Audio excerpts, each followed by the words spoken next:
Nessa aula, falaremos então do subfilo crustácea.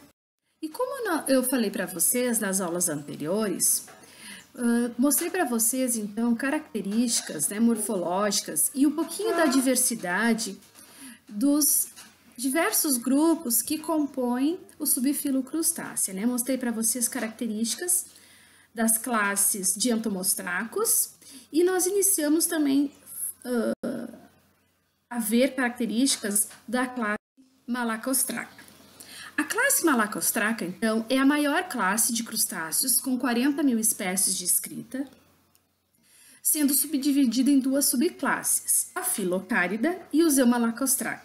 Os Filocárida, diferente do Zeumalacostraca, eles têm um segmento a mais no abdômen, então eles têm 7 segmentos no abdômen, eles têm apêndices do tórax birremes, tá? E eles não têm maxilípodos. Então essas são as principais características que diferenciam os filocáridos, que são esses animais que estão aqui na imagem da esquerda, dos demais malacostracos, que estão incluídos então dentro da subclasse.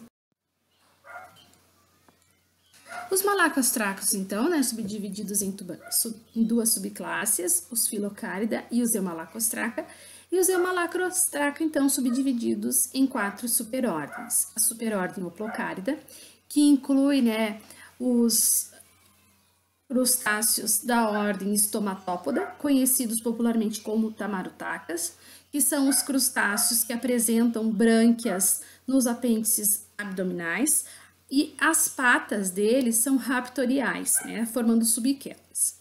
Depois eu mostrei para vocês características da superordem Peracárida, que inclui crustáceos que têm como características distintivas, características diagnósticas, a presença do marsúpio nas fêmeas, que é uma bolsa incubadora de ovos, e a Lacínia mobilis, que é um processo acessório encontrado na mandíbula dos adultos.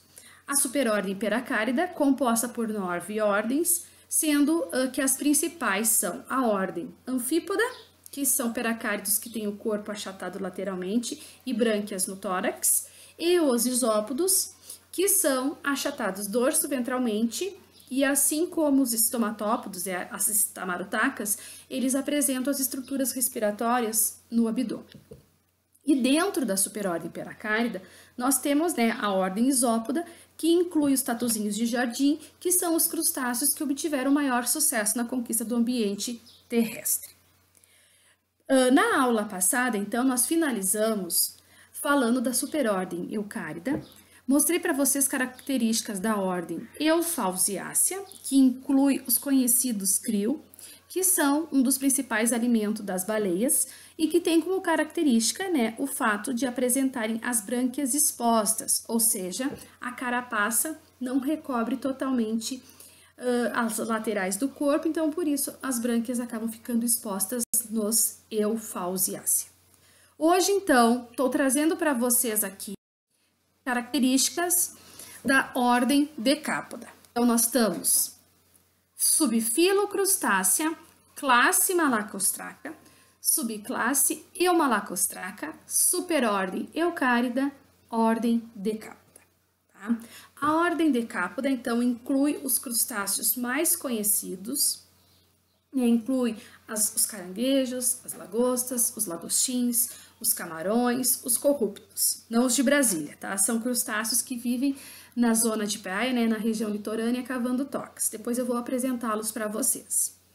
A carapaça é bem desenvolvida e ela recobre completamente a câmara branquial, diferente da ordem Eufausiácea, em que as brânquias ficavam expostas.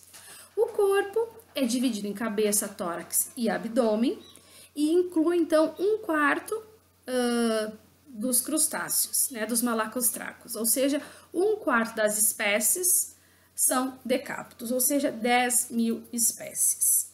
Tá?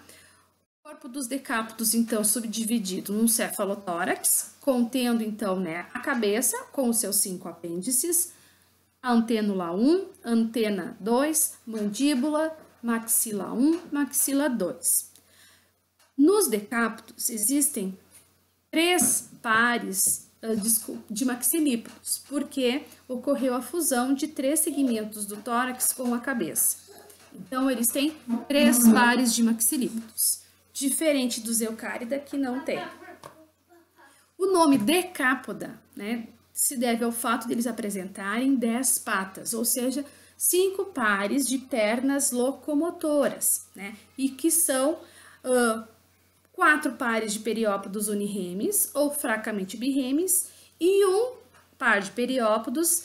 Geralmente o primeiro ele é quelado, né, formando o quelípodo, formando a quela, né, que é usado especialmente para alimentação, mas também pode ser usado para defesa e também no momento da corte, né, em que o macho vai fazer a transferência dos espermatozoides para as fêmeas. Nos decápodos, as brânquias surgem como projeções das coxas torácicas, né, ou seja, dos epipoditos, mas a posição varia. Então, as brânquias elas podem se inserir nas patas, elas podem se inserir na pleura ou na articulação. Tá? Então, por isso recebem nomes diferentes: apodobrânquia, pleurobrânquia e artrobrânquia. Bom, o abdômen ele é constituído por 6 segmentos mais o telso, e o telso, juntamente com urópodos, forma o leque caudal, tá? Que é bem desenvolvido nas lagostas e nos camarões. 5 segmentos, então, abdominais com um par de pleópodos e o último par, né, de segmentos abdominais contendo um par de urópodos. Tá? Nos machos, os 2 primeiros pares de pleópodos são modificados como órgãos copulatórios, então eles são usados para transferir os espermatozoides para a fêmea. E na fêmea, os 5 pares de pleópodos são usados para a incubação dos ovos. Então, a maioria dos decápodos, as fêmeas incubam os ovos junto aos pleópodos do abdômen. Então, geralmente, o abdômen das fêmeas, de alguns decápodos, o abdômen é bem desenvolvido, geralmente em formato arredondado, especialmente nos caranguejos, né? Para fazer uma proteção adicional da massa de ovos que fica presa aos apêndices do abdômen, né, aos pleópodos. Então, aqui mostrando a morfologia, né, de um decápodo. Essa morfologia do Malacostraca, né, decápodo, é aquela mesma morfologia que eu mostrei para vocês lá quando eu caracterizei os crustáceos em geral, né? Cabeça constituída por 5 segmentos, o tórax constituído por 8 segmentos e o abdômen com 6 segmentos, cada segmento portando um par de apêndices.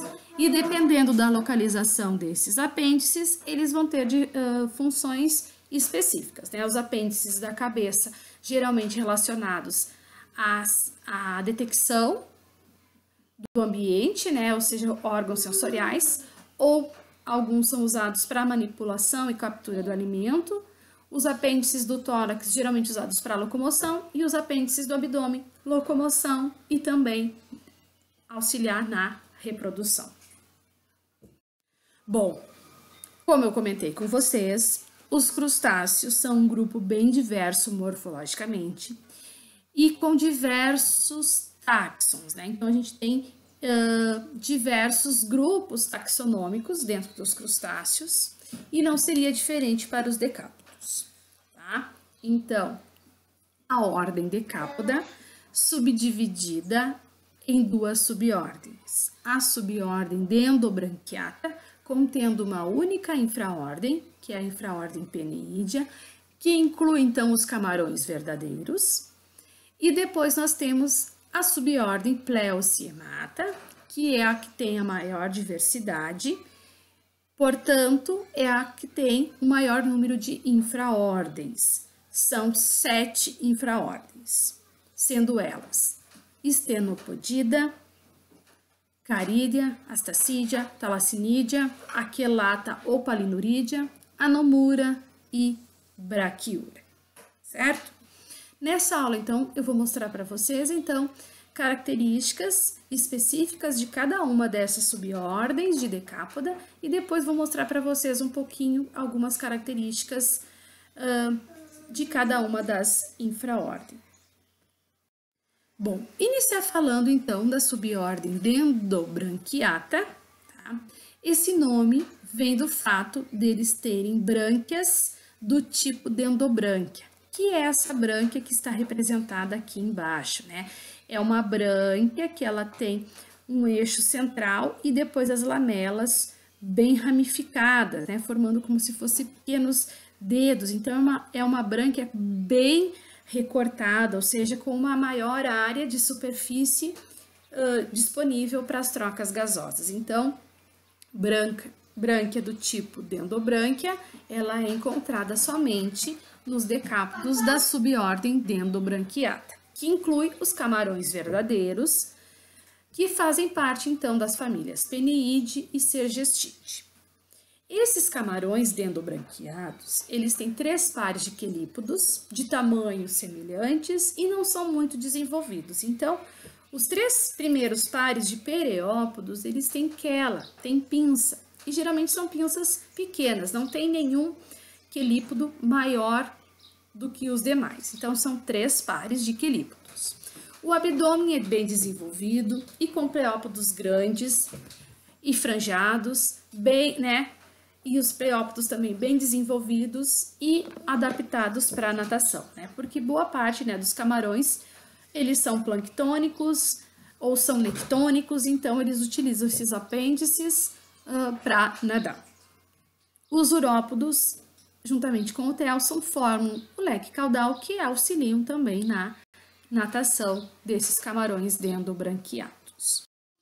Bom, uma característica dos camarões da subordem Dendrobranquiata é o fato de que as pleuras do segundo segmento abdominal não se sobrepõem às do primeiro segmento. Então, se nós olharmos aqui, a pleura é o nome da placa lateral que forma cada um dos segmentos, tá? Então, nós temos 2 pleuras, uma em cada lateral do segmento corpóreo. Nos Dendrobranquiata, então, a segunda pleura, ela não se sobrepõe, ela não é mais desenvolvida, então elas estão colocadas de maneira imbricada, né? Uma encaixando sobre a outra, tá? A fertilização nos camarões dendrobranquiados, ela é externa e as fêmeas não incubam os ovos, ou seja, na época reprodutiva, machos e fêmeas lançam as células sexuais na água e lá na água do mar ou na água doce vai ocorrer a fecundação. E desse ovo eclodem a larva náuplius, tá? Lembre que eu falei que a larva náuplius é uma característica exclusiva dos crustáceos. Na maioria dos crustáceos, a fase de náuplius ela está restrita ao desenvolvimento embrionário, ou seja, ela fica dentro do ovo. E no caso dos camarões Dendrobranquiata, eclode como náuplius, tá? Então, fertilização externa e as fêmeas não incubam os ovos, e desses ovos eclodindo uma larva náuplius. É um grupo com cerca de 450 espécies no mundo todo, e inclui os camarões de maior interesse econômico, certo?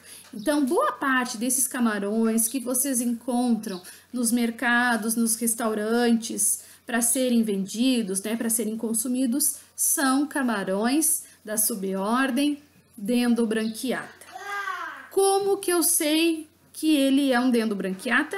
Porque ele não tem a pleura do segundo segmento corpóreo se sobrepondo as do primeiro e nem as do terceiro segmento, certo? Então, o camarão rosa, o camarão branco, todos esses camarões que têm interesse econômico, a maioria deles, então, são Dendrobranquiata.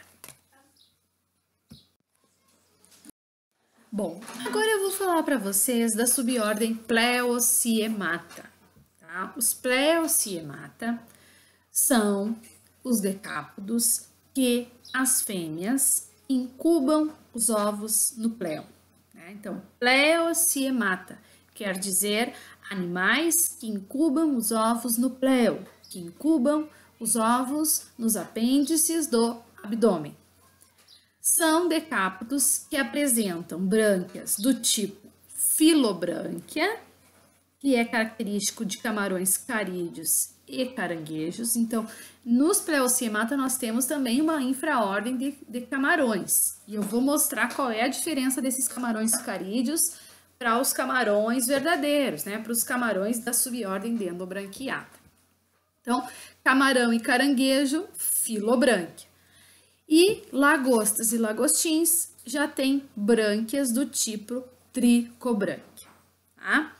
Bom, os Pleusiemata, eles têm fertilização interna, então quer dizer que eles copulam. Então, muitos têm um comportamento pré-copulatório, como por exemplo algumas espécies de caranguejos, e os machos vão transferir os espermatozoides para as fêmeas, os quais vão fecundar os ovos internamente. E as fêmeas, após a fecundação, elas vão exteriorizar os ovos e esses vão ser incubados nos pleópodos, ou seja, nos apêndices do abdômen. Desse ovo vai nascer um estágio larval chamado de zoeia, né, ou um decapodito, ou seja, naqueles animais, naqueles decápodos Pleusiemata que vivem na água doce, geralmente não tem estágio larval. Do ovo já eclode um animalzinho semelhante ao adulto.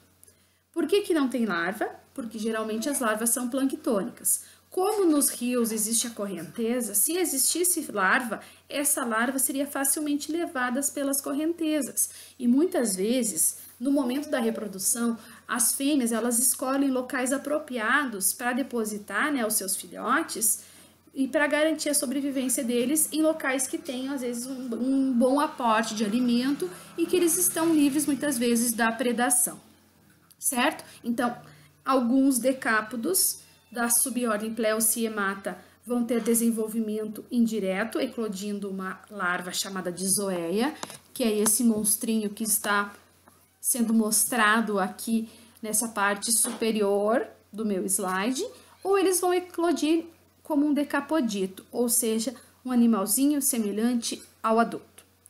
Nesses decápodos, né, nos Pleusiemata, a fase de náuplios pertence à vida embrionária. Então, eles têm a fase de náuplios, só que lá dentro do ovo, tá? A subordem Pleusiemata, então, inclui os camarões carídeos, as lagostas, os lagostins, os caranguejos, as tatuíras que a gente encontra, às vezes, na beira da praia. A gente também inclui nesse grupo os ermitões e também os siris. Nós temos, então, na subordem Pleusiemata, a infraordem Carídea, a infraordem Stenopodidea, a infraordem Brachiura, a infraordem Anomura, a infraordem Aquelata, também chamada de Palinuride, a infraordem Astacídea. Então, essas duas infraordens aqui acima são ordens que incluem lagostas, mas elas apresentam diferenças morfológicas, por isso foram colocadas nessas lagostas em infraordens distintas. E a infraordem Thalassimídea, que inclui os crustáceos conhecidos vulgarmente, né, popularmente por corruptos. Apresentar para vocês, então, a infraordem Carídea, que inclui os camarões, né?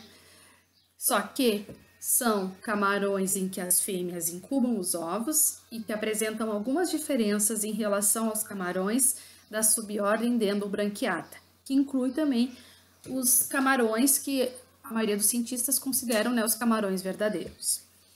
A subordem Pleusiemata, então, tem a infraordem Carídea, que inclui camarões, que também são adaptados para natação, pois os pleópodos nesses animais também são grandes e franjados.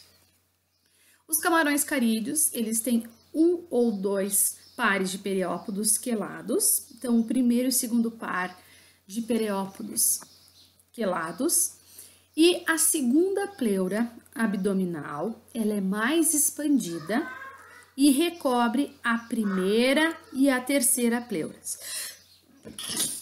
Desculpa, então aqui vocês veem que essa pleura, essa placa que forma a lateral do segmento, ela é bem arredondada, bem desenvolvida e ela acaba recobrindo parcialmente a pleura do primeiro segmento e do terceiro.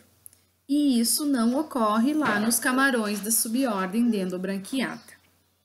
O exoesqueleto é flexível E a maioria das espécies de carídeos, elas são filtradoras, tá? Então, por isso que muitos cientistas, né, eles recomendam que quando for fazer a limpeza dos camarões, né, retirar muitas vezes a cabeça, retirar também o intestino, porque juntamente com o alimento eles filtram diversas impurezas que são encontradas no ambiente, né? Então recomenda-se também tirar o intestino, que muitas vezes é como se fosse um fiozinho escuro que fica localizado aqui na porção dorsal do abdômen. Então, os camarões carídeos, eles se diferenciam dos camarões da subordem Denobranquiata, né, pelo fato de serem pleociemata, então as fêmeas incubam os ovos, eles têm brânquias do tipo filobrânquia e eles têm a segunda pleura abdominal mais expandida, recobrindo a primeira e a terceira pleuras. Tá? Então, essas são as principais características que distinguem os camarões carídeos dos camarões dendobranquiata. Tá? Dendobranquiata não incuba os ovos, aqui carídeo incubam os ovos. E além disso, o tipo de brânquia também é diferente e também a morfologia da pleura abdominal. Aqui nós temos algumas espécies, são camarões muitas vezes pequenos, portanto, sem interesse econômico. Né? Nós temos os camarões pistola, que são do gênero Alpheus, que são encontrados em diversos ambientes costeiros, especialmente associados aos manguezais, aos recifes de corais, e eles têm como característica, então, um quelípodo mais desenvolvido, né, em formato de pistola, que eles usam para defesa, porque eles, com o movimento desse quelípodo, eles dão um jato d'água e também um som que muitas vezes atordoa o seu predador e até mesmo a sua presa. Tá? Os camarões do gênero Palemon, que são comuns também em ambientes estuarinos, então são alguns gêneros de camarões carídeos, portanto, muitos sem interesse econômico. Bom, mostrar para vocês, então, agora, as infraordens Astacídea e Palinura, que são duas infraordens que incluem as conhecidas lagostas, tá? Ambas as infraordens apresentam, né, lagostas que têm periópodos fortes, pleópodos utilizados para reprodução. O corpo nas lagostas é achatado ventralmente e com leque caudal bem desenvolvido e muitas vezes utilizado na natação, muitas vezes usado para dar a propulsão para esses decápodos. Bom, a infraordem Astacídea inclui os lagostins, que são, né, os dos gêneros Parastacus, encontrado inclusive aqui no nosso estado, em ambientes de água doce ou associados a banhados, e a lagosta americana. Tá? Nesses decápodos, né, na infraordem Astacídea, os primeiros 3 pares de periópodos são sempre quelados. Então, eles têm 3 pares de quelípodos, sendo um bem maior, um bem desenvolvido. Então, eles têm um quelípodo grande, seguido por 2 quelípodos menores. Então, sempre 3 pares de quelípodos. Já as lagostas da infraordem Palinura, que inclui as lagostas marinhas, as lagostas sapateiras, o número de periópodos quelados varia, podendo ser os 4 primeiros, apenas último ou nenhum. E quando tem esses periópodos quelados, todos eles são de tamanhos semelhantes, tá? Então, tem quela ou não tem quela, e se todas elas são semelhantes em tamanho, são lagostas da infraordem Palinura, tá? Então, essa é a diferença básica entre as duas infraordens de decápodos, que inclui as conhecidas, né, popularmente lagostas. E também, né, os lagostins, que é o primo da lagosta, só que ele ocorre na água doce, que é esses crustáceos aqui do gênero Parastacus. Bom, as diferenças básicas entre camarões e lagostas, tá? O camarão, ele é achatado lateralmente, tá? Os pleópodos são bem longos, os pleópodos são bem desenvolvidos e utilizados, então, muitas vezes para natação. E uma característica também que distingue os camarões das lagostas é que eles têm o telson geralmente pontiagudo, né? O telson geralmente em formato triangular. Já as lagostas, elas geralmente são achatadas, né, dorsoventralmente, né? Então elas têm o corpo achatado dorsoventralmente e o telson geralmente ele é arredondado ou quadrado, tá? Então, camarões vão diferir das lagostas por possuírem o corpo geralmente mais comprimido lateralmente, pleópodos bem desenvolvidos e o telson pontiagudo. Lagosta, corpo achatado dorsoventralmente, telson arredondado ou quadrado e os pleópodos são curtos. Essas são as diferenças básicas entre camarão e lagosta, né? Diferenças morfológicas básicas. Bom, falar para vocês agora da infraordem Brachyura, que inclui então os caranguejos verdadeiros, tá? É um grupo que inclui em torno de 5.000 espécies que ocorrem nos ambientes marinhos, estuarinos, ou seja, em ambientes em que ocorre a mistura da água doce com a água salgada. Nós temos algumas espécies de caranguejo de água doce e algumas espécies que são semiterrestres, ou seja, vivem no ambiente terrestre, mas que necessitam vir para a água para a reprodução. Tá? Os caranguejos da infraordem, né, Brachyura, eles são bentônicos, então eles vivem sob o fundo, têm o corpo achatado dorso-ventralmente, têm um grande desenvolvimento do cefalotórax em relação ao abdômen. Nos caranguejos, né, e nos siris, o abdômen ele é pouco desenvolvido e ele está completamente dobrado sobre o ventre, então ele está dobrado por baixo do corpo destes decápodos. O abdômen, como eu falei, ele é menos desenvolvido, só que ele é simétrico, tá? Então ele não tem uma normalidade, mas ele é muito reduzido e, como eu falei, sempre flexionado sob o tórax ventralmente. Nos caranguejos, né, infraordem Brachyura, a carapaça é bem desenvolvida, os urópodos estão ausentes ou eles são bem pequenininhos, são vestigiais, os braquiúros têm um par de quelípodos e os pleópodos vão ser sempre usados na reprodução. Então, os pleópodos nos caranguejos vão ter função apenas na reprodução, tá? Os pleópodos não vão ter função de locomoção, como por exemplo nas lagostas e nos camarões. Aqui nos caranguejos, infraordem Brachyura, pleópodos usados para a reprodução.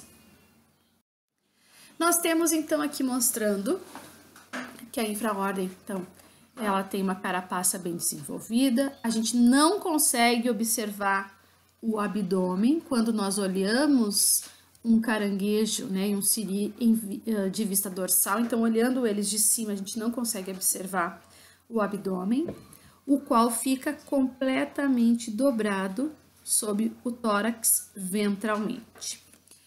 Os caranguejos apresentam sempre um par de quelípodos, então um par de pinça bem desenvolvido e 4 pares de periópodos, né, que são as patas ambulatórias. E como eles são decápodos, tem 3 pares de maxilípodos, que são usados então para manipulação, né, e para trituração do alimento. Bom, nos caranguejos nós podemos diferenciar os machos das fêmeas muitas vezes pela morfologia do quelípodo, que em alguns os machos apresentam os quelípodos mais desenvolvidos, ou eles podem ter uma heteroquilia, ou seja, um dos quelípodos ser maior do que o outro, que é o caso do gênero, né, os caranguejos violinistas, que eles usam, o macho usa esse quelípodo maior para fazer acenos, né, para fazer a atração da fêmea, porque a corte nesses crustáceos, nesses caranguejos, ela é visual. Nesses caranguejos, chamados de caranguejos violinistas, ou também chamados de chama-maré, eles têm esse quelípodo que eles ficam movimentando como se eles estivessem chamando, né, acenando as fêmeas, e isso é um comportamento pré-copulatório. Mas a gente consegue diferenciar machos e fêmeas, especialmente, né, quando adultos, pela morfologia do abdômen. Os machos, eles vão ter o abdômen triangular e as fêmeas o abdômen bem arredondado. O abdômen das fêmeas, ele é bem desenvolvido para formar, né, uma câmara incubadora de ovos, uma vez que a infraordem Brachyura, ela pertence à subordem Praeuciemata, que inclui os decápodos, que as fêmeas incubam os ovos junto ao corpo. E geralmente essa incubação ocorre nos pleópodos do abdômen. Então, os apêndices que estão aqui embaixo do abdômen são usados para fixação, né, e manutenção dos ovos durante o abdômen. E o abdômen bem largo acaba fazendo a proteção da massa de ovos. Bom, uma outra característica que distingue machos de fêmeas de caranguejo é o número de pleópodos, né? Nos machos eles têm 2 pares, e esses 2 pares são modificados em gonopódios, que são pleópodos usados como órgãos para transferência. Órgãos não, né? Apêndices usados para transferência dos espermatozoides. E nas fêmeas elas vão ter os 5 pares de pleópodos, que são usados então para a incubação dos ovos. Então aqui nós temos uma fêmea com o abdômen fechado, uma fêmea aqui no meio com o abdômen aberto, mostrando os pleópodos, e aqui bem à direita, o abdômen de uma fêmea rebatido, né, aberto, mostrando então os ovos sendo incubados fixos aos apêndices do abdômen, aos pleópodos. E aqui vocês conseguem observar então as 2 aberturas do aparelho reprodutor feminino. Então, na hora da cópula, o macho vai transferir, ele vai introduzir o par de gonopódio nessas 2 aberturas genitais para transferir os espermatozoides para as fêmeas. O pênis dos crustáceos, ele é extremamente pequeno. Então, aqui nessa imagem vocês conseguem ver, aqui está o meu cursor mostrando, ele é bem pequeno. Esse pênis, ele acaba se inserindo na base de um dos gonopódios, e o segundo par, ele acaba funcionando como um êmbolo, é como se fosse um aparelho de injeção. Então, eles injetam o pênis ali na base, e aí o pênis é empurrado para dentro desse gonopódio, que vai ser esse pleópodo modificado, então mais desenvolvido, com o qual o macho vai passar os espermatozoides para a fêmea durante a cópula. Tá? Bom, aqui eu trouxe para vocês, então, a diferença básica entre caranguejo e siri, tá? Os siris são crustáceos decápodos, né, da infraordem Brachyura, que inclui os braquiuros da família Portunidae, que são conhecidos como siris. Quais são as características dos siris? Eles têm geralmente a carapaça mais triangular, e o 5º par de patas, né, de periópodos dos siris são em formato de remo. Tá? Então, os siris, carapaça mais triangular, os quelíptos geralmente com diversos dentes aqui num dos artículos aqui, né, no própodo, e o 5º par de pernas locomotoras achatado em formato de remo.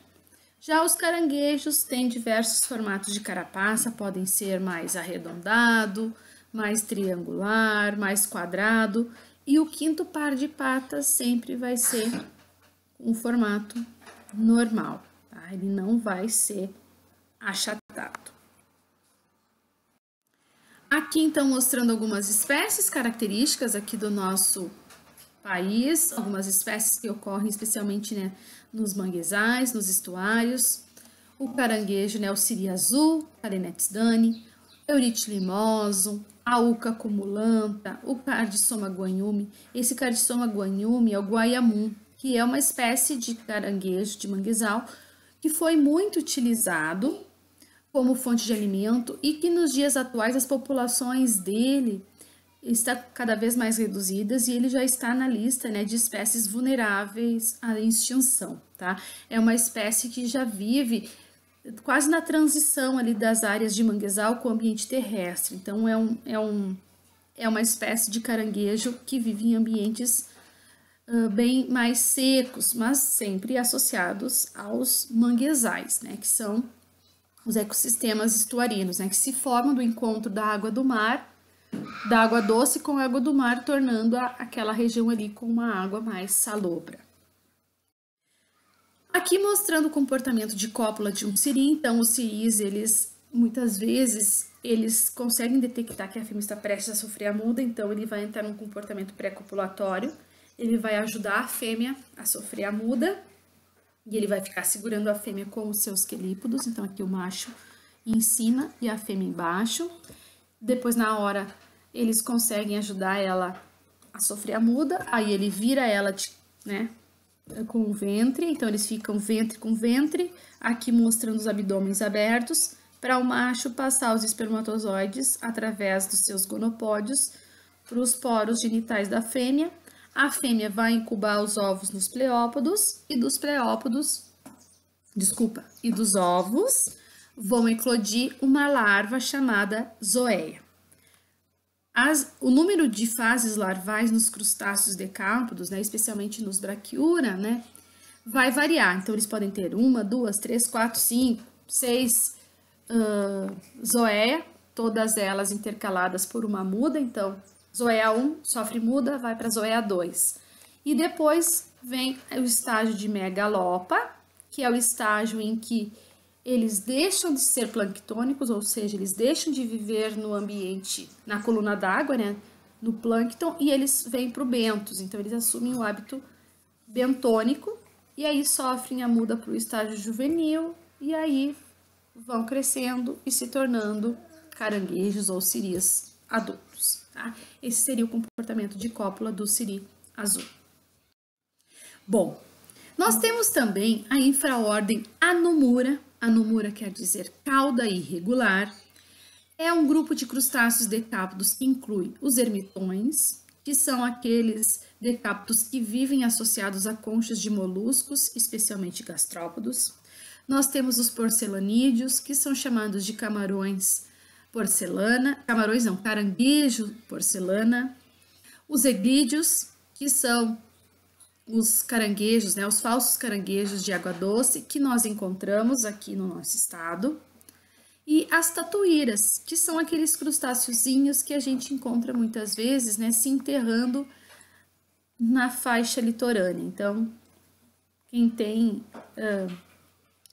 esse hábito de observar os animaizinhos, né, ali quando a onda arrebenta, vocês podem perceber então algumas tatuíras se enterrando. Bom, os Anomura têm o corpo achatado dorso-ventralmente, o abdômen deles é bem desenvolvido, diferente dos braquiura. Esse abdômen é mole, torcido de maneira simétrica, por exemplo, nos ermitões, que é essa imagem bem à esquerda aqui.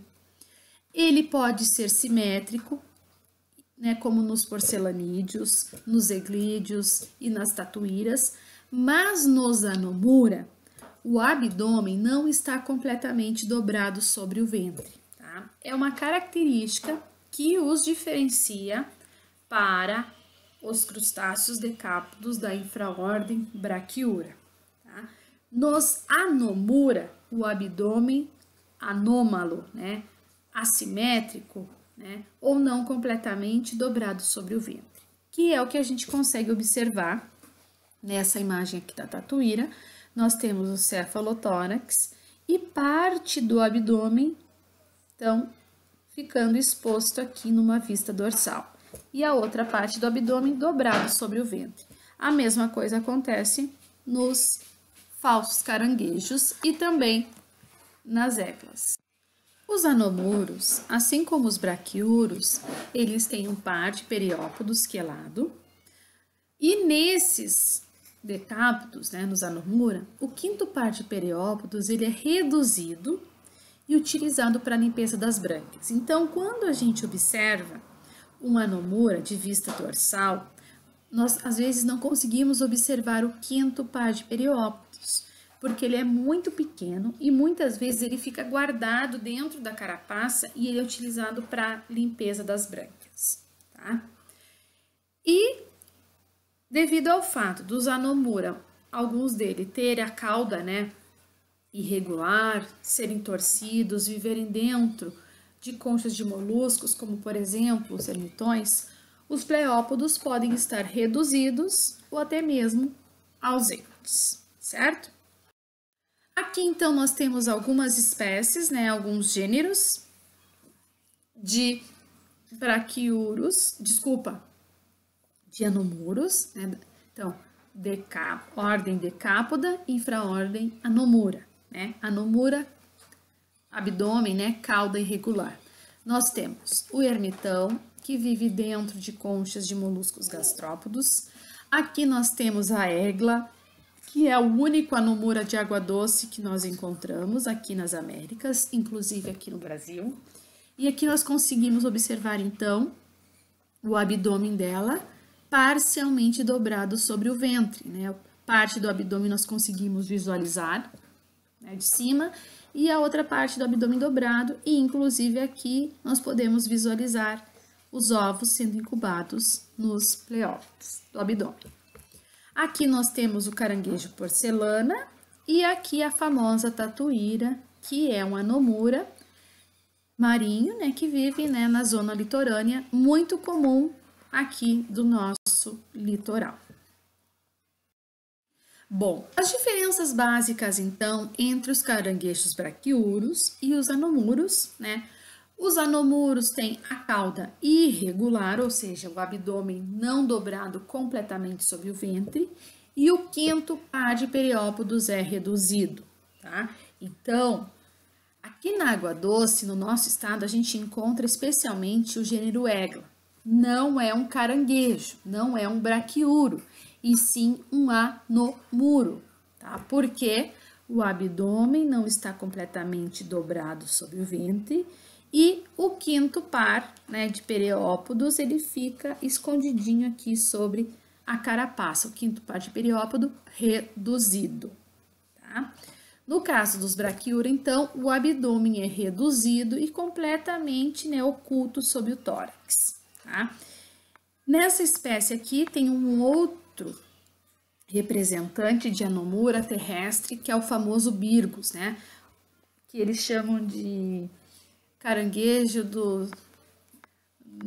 das palmeiras, né? Eles vivem associados muitas vezes a palmeiras, então eles são enormes. Eu vou tentar mostrar, colocar depois, disponibilizar para vocês um vídeo mostrando esses anomuros do gênero birgus, tá? Eles são terrestres e eles podem atingir 30, 40, 50 centímetros de comprimento, então eles são bem grandes, tá? Então essas são as diferenças básicas entre os decápodos da infraordem braquiura, que inclui os caranguejos verdadeiros, e os anomura, que inclui então os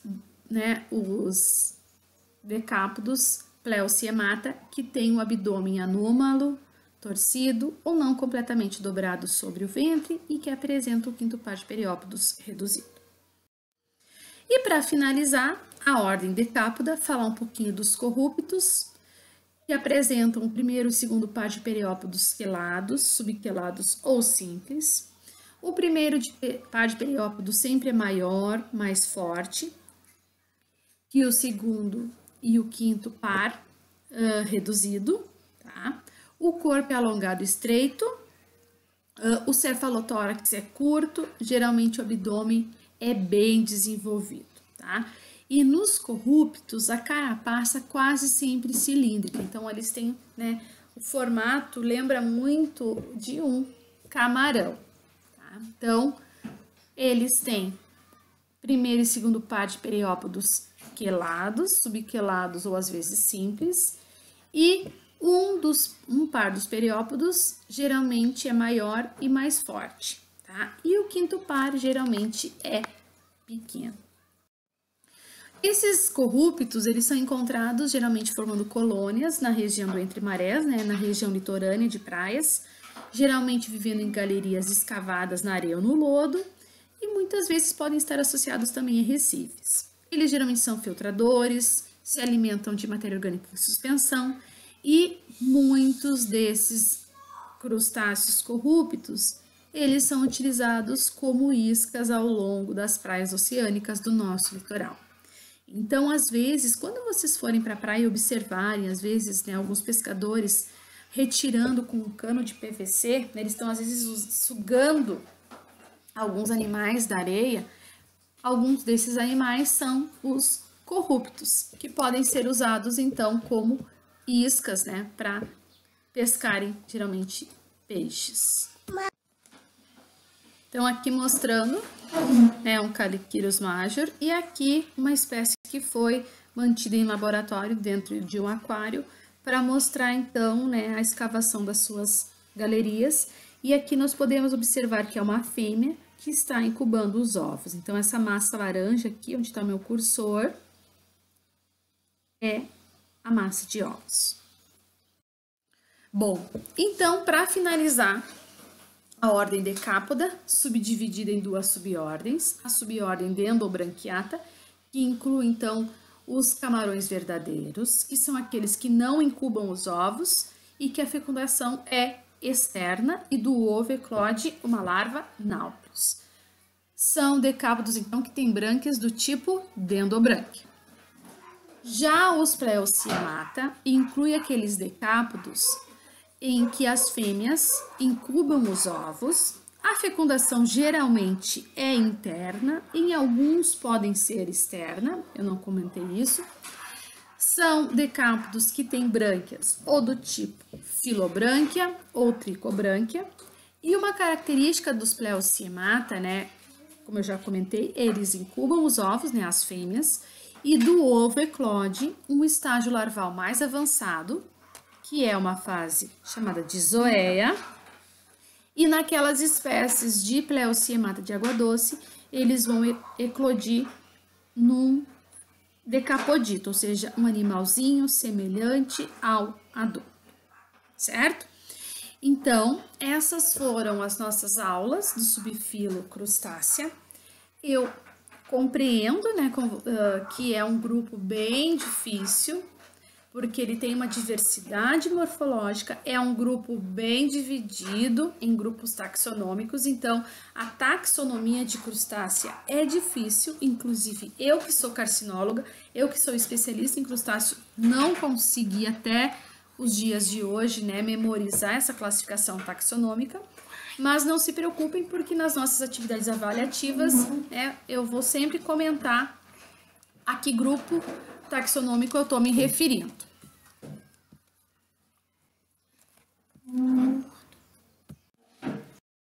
Aqui mostrando, então, para finalizar, alguns crustáceos de valor comercial. Então, nós temos diversas espécies de camarões. Aqui, o pitu, que é um camarão de água doce. A lagosta americana. Lagostins, que também podem ser usados para consumo humano. Os siris e aqui as duas espécies de caranguejos mais exploradas no nosso litoral, né, nos nossos manguezais. O caranguejo-sá e o caranguejo guaiamu, né? O guaiamu, as populações estão cada vez mais restritas, ele já está na lista de espécies vulnerável em extinção e o uçá, se eu não me engano, também está a caminho de entrar para a lista, uma vez que as populações ribeirinhas, as pessoas que vivem da exploração desses crustáceos, eles não respeitam as épocas de reprodução. Então, não sei se vocês já ouviram falar que para diversas espécies, né, de organismos aquáticos, né, principalmente peixes, camarões, crustáceos, tem a época do defeso, né? É a época em que eles limitam a captura de animais pequenos e geralmente eles limitam também a captura das fêmeas. Então eles proíbem a captura desses itens, né, marinhos nessas épocas da reprodução, para evitar que seja pego então animais pequenos ou animais, na verdade, adultos que ainda nem se reproduziram e inclusive, né, evitando aí a captura das fêmeas ovígeras, né, as fêmeas com ovos, tá? Isso era o que eu tinha para trazer para vocês. Qualquer dúvida, entrem em contato.